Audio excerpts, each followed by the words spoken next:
খুদের ভাত রান্নার জন্য তেল দিয়েছি, দিয়ে দেবো কালো জিরা।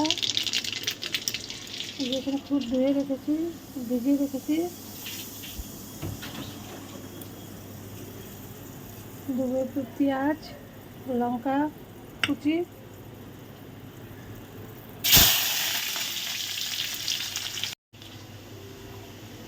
এই যে চাল, চাল না তো খুদ,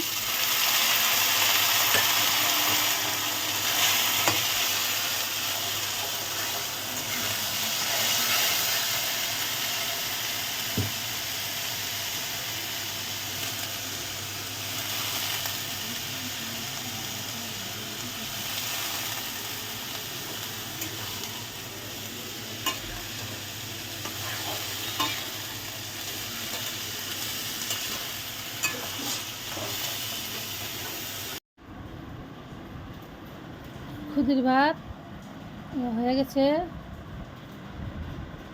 কে কে খাবে চলে এসো। কেউ কেউ বলে বউ ভাত, বউরা খায় তার জন্য বউ ভাত নাম দিয়েছে এটার। এটা বউদের খাদ্য, তার জন্য বউ ভাত।